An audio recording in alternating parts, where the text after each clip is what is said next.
कि आप लोग थोड़ा सा ये प्रोग्राम जो सालाना या छमाही रखते हो, इसको तिमाही कर दीजिए, दुमाही कर दीजिए या महीने में रख करके कार्य कीजिए, ताकि हमारी पार्टी जो है वो बनी रहे, हमारे कार्यकर्ता पार्टी से जुड़े रहे। अगर आप लोग सालाना या छमाही इसी तरह प्रोग्राम करते रहेंगे तो सुहेलदेव भारतीय समाज पार्टी को टूटने में यहाँ टाइम नहीं लगेगा। हमारे समाज में भी ऐसे महापुरुष हुआ करते थे जिन्होंने पूरे देश नहीं पूरे विश्व में चक्रवर्ती सम्राट के नाम से जाने गए। आप लोग बता सकते हैं कि चक्रवर्ती का मतलब क्या हो सकता है?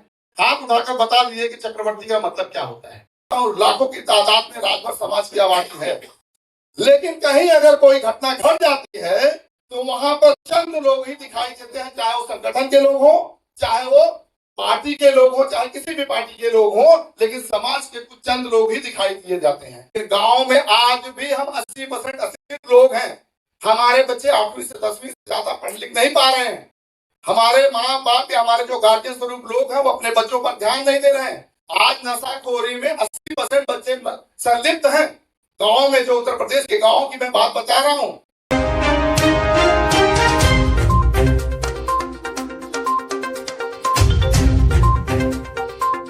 आप तमाम भाइयों को मैं अपने सुहेलदेव भारतीय समाज पार्टी की तरफ से और राजभर समाज की तरफ से आप सभी लोगों का स्वागत अभिनंदन वंदन करता हूं। आज हम आदरणीय महाराजा सुहेलदेव राजभर जी का 992 विजय दिवस के उपलक्ष्य में यहाँ पर उपस्थित हुए हैं। मैं चाहता हूं कि एक बार इनके लिए जोरदार नारा हो जाए। आप सभी लोग जोरदार नारा लगा करके इस हार का गरिमा बढ़ाएं। जय सुहेलदेव! जय सुहेलदेव! जय सुहेलदेव! साथियों, बहुत अच्छा लगा कि आप लोगों ने जो थोड़ा सा जोर लगा करके नारा लगाए। साथियों, मैं आप लोगों के बीच में क्या कहूँ, आप सभी लोगों ने यहाँ पर बड़े बड़े ज्ञानियों ने, बड़े बड़े बुद्धिजीवियों ने अपने अपने विचार रखे। बहुत अच्छा लगा। इन्हीं लोगों से हमें सीखने को मिलता है। इन्हीं लोगों की वजह से हम इस जगह पर खड़े हो पाते हैं कि अपने चंद शब्दों को रख पाते हैं। वैसे बहुत बड़े वक्ता तो नहीं है, लेकिन इतना जरूर है कि आप लोगों के बीच में जो भी बातें रखी जाती हैं, हम जैसे लोग सुनते हैं, इससे बहुत कुछ सीखने को मिलता है।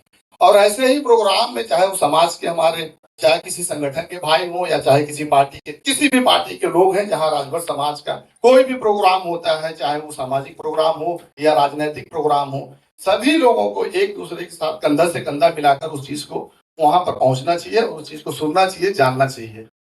आज उत्तर प्रदेश में हम कैबिनेट मंत्री का, उत्तर प्रदेश में कैबिनेट मंत्रालय में माननीय ओम प्रकाश राजभर जी एक मंत्री के रूप में है। बीजेपी सरकार में हम गठबंधन में हैं। वहां गठबंधन में रहते हुए हमेशा माननीय ओम प्रकाश राजभर जी ने समाज की बात उठाई है और समाज के लिए उन्होंने हमेशा लड़ने का काम किया है। लेकिन समाज के ही कुछ लोग जो है विरोध करते हैं, लेकिन विरोध करने का कोई नतीजा, कोई परिणाम निकलता नहीं है, क्योंकि उनको यह चीज अच्छा नहीं लगता है कि माननीय ओम प्रकाश राजभर जी अगर ये कहते हैं कि अगर राजभर समाज का कोई भी व्यक्ति अपने बच्चों को स्कूल नहीं भेजता है तो मैं उनको जेल करवा दूं, ये समाज को नागवार लगता है और समाज के लोग इस पर विरोध करते हैं। बताइए भैया, आप लोग बताइए कि अगर माननीय ओम प्रकाश राजभर जी समाज के उन लोगों से कहते हैं कि अपने बच्चों को शिक्षित करिए, उनको पढ़ाइए लिखाइए, उनको स्कूल कॉलेज में भेजिए, तो क्या गलत कहते हैं? अगर जो यह बात नहीं मानते हैं, उनके लिए उन्होंने एक शब्द कहा कि आप लोग अगर ऐसा नहीं करेंगे तो हम आप लोगों को जेल करवा देंगे। तो भाई क्यों कह रहे हैं? भाई उनको इसलिए कह रहे हैं क्योंकि वो चाहते हैं कि हमारे समाज के बच्चे पढ़े लिखे, शिक्षित हों, मजबूत बने, आगे बढ़ें। जब हम पढ़ेंगे लिखेंगे तभी तो आगे बढ़ेंगे। क्या इससे पहले हमारे बहुत से समाज के नेता मंत्री हुआ करते थे, क्या कभी ऐसे शब्दों का प्रयोग किया था कि समाज के ऊपर दबाव बनाकर उनको स्कूल की तरफ भेजने का कोई काम किया था? नहीं किया गया। इसमें हमारे समाज के भी लोग हैं, हमारे संगठन के भी लोग हैं, हमारे पार्टी के भी लोग हैं। हम कहते हैं अगर ऐसा हमारे समाज का कोई भी नेता ऐसी कोई बात रखता है तो उसका स्वागत करना चाहिए। कोई भी नेता हमारे समाज का आज जो पैदा हुआ है, जो समाज के हित के लिए, समाज के विकास के लिए, समाज के लड़ाई लड़ रहा है, तो क्या गलत कर रहे हैं? आज रही बात महाराजा सुहेलदेव राजभर जी का विजय दिवस जो मना रहे हैं, भाई हमें तो 10 साल पहले कुछ भी नहीं पता था, भले से पढ़े लिखे होते, लेकिन इस तरह से इतिहास हमें कहीं कोई बताने वाला नहीं मिला। न हम जानते थे अपने इतिहास के बारे में। लेकिन जब से हमने पार्टी ज्वाइन की, जब से हमने संगठन के कार्यक्रमों में जाना शुरू किया, पार्टी में जब जाना शुरू किया, पार्टी की तरफ से पार्टियों में जब जाना शुरू किया, तब जाकर के समझ में आया कि हमारे समाज में भी ऐसे महापुरुष हुआ करते थे जिन्होंने पूरे देश नहीं पूरे विश्व में चक्रवर्ती सम्राट के नाम से जाने गए। आप लोग बता सकते हैं कि चक्रवर्ती का मतलब क्या हो सकता है? हाथ उठाकर बता दीजिए कि चक्रवर्ती का मतलब क्या होता है। सर, आप लोगों से मैं एक सवाल कर रहा हूं, आप सभी लोग समाज के लोग हैं, चक्रवर्ती का मतलब क्या होता है? चक्रवर्ती का मतलब यह होता है कि जिसका चारों दिशाओं में जिसका पताका फहरा रहा हो, उसको चक्रवर्ती कहते हैं। महाराजा सुहेलदेव राजभर जी को चक्रवर्ती इसलिए कहा गया कि चारों दिशाओं में जब सैयद सलार मसूद गाजी को उसकी 1.25 लाख सेना को काट कर गाजर मूरी की तरह स्तंभ पर लटका दिए, तब जाकर के उनका चारों दिशाओं में उनका नाम परचम फहराया। यहाँ पर सैकड़ों साल पाकिस्तानियों को किसी की औकात नहीं हो, किसी की ताकत नहीं हो इस देश पर दोबारा आक्रमण कर सके। खैर, अभी हमारे वक्ताओं ने बहुत सी ऐसी बातें बताई महाराजा सुहेलदेव राजभर जी के बारे में, उनके हिस्ट्री के बारे में, वही चीज दोहराया नहीं जा सकता है। लेकिन मैं इतना जरूर कहना चाहता हूं कि उनकी जो कार्यशैली थी, उनकी जो दिशाएं थी, वो हमें लेकर के चलनी पड़ेगी। उनकी तो सोच यही थी कि हम जितना संगठित रहेंगे उतना मजबूत रहेंगे, क्योंकि उन्होंने उस चीज को करके दिखाया है। उन्होंने ही समाज के उन राजाओं के और भी अदर के समाज के राजाओं को इकट्ठा करके इतनी बड़ी सेना के सामने 25,000 की सेना लेकर के उन्होंने लाखों की सेना को परास्त किया और उनको हरा करके वह एक इतिहास बनाए। तो क्या हम लोग आज लाखों में नहीं करोड़ों में हैं, तो क्या अपने विरोधियों को अपने हक अधिकार के लिए लड़ करके उस चीज को क्या हासिल नहीं किया जा सकता है? कर सकते हैं, लेकिन हमें आगे आने की जरूरत है। जब तक हम लोग आगे नहीं आएंगे, जब तक एक दूसरे से कंधे से कंधा मिलाकर चलने की कोशिश नहीं करेंगे, जब तक हम एक दूसरे के प्रति हिंसा और गुस्से की जो भावनाएं एक दूसरे के प्रति रखते हैं, एक जलन भय भाव रखते हैं, ये जब तक हम खत्म नहीं करेंगे तब तक हम आगे नहीं बढ़ सकते हैं। हम आगे तभी बढ़ सकते हैं जब हमें आपस में एक प्रेम होगा, हमें आपस में एक संगठित होने की ताकत होगी, क्षमता होगी। हम अपने आप को संगठित करने के लिए अपने बच्चों को पढ़ाएं लिखाएं, एक संगठन के तौर से हम आगे बढ़े। कोई भी काम अगर हम करते हैं, अगर किसी भी भाई हमारे, जैसे हम लोग महाराष्ट्र में हैं, महाराष्ट्र में हम सारे लोग करीब मैं कहता हूँ लाखों की तादाद में राजभर समाज की आबादी है, लेकिन कहीं अगर कोई घटना घट जाती है तो वहां पर चंद लोग ही दिखाई देते हैं, चाहे वो संगठन के लोग हो, चाहे वो पार्टी के लोग हो, चाहे किसी भी पार्टी के लोग हो, लेकिन समाज के कुछ चंद लोग ही दिखाई दिए जाते हैं।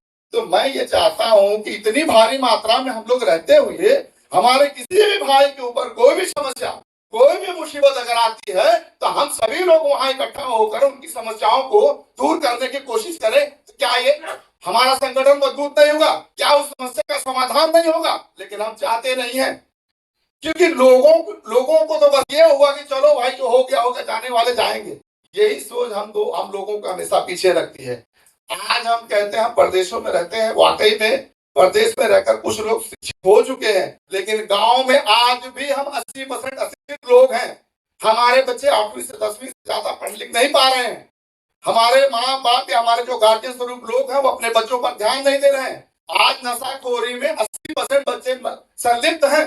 गाँव में, जो उत्तर प्रदेश के गाँव की मैं बात बता रहा हूँ, वहां से जब बच्चे आते हैं तो यहाँ भटकते हैं, उनके लिए काम नहीं होता, धंधा नहीं होता, बेरोजगार घूमते हैं। हम कहते हैं ऐसे बच्चों को हम कन्वेंस करके, उनको कोऑपरेट करके उनको एक सही दिशा देने का काम करें। वो चाहे स्वतंत्र भारतीय समाज पार्टी के कार्यकर्ता पदाधिकारी हो, चाहे समाज संगठन के लोग हो, तो हमारा काम यही है।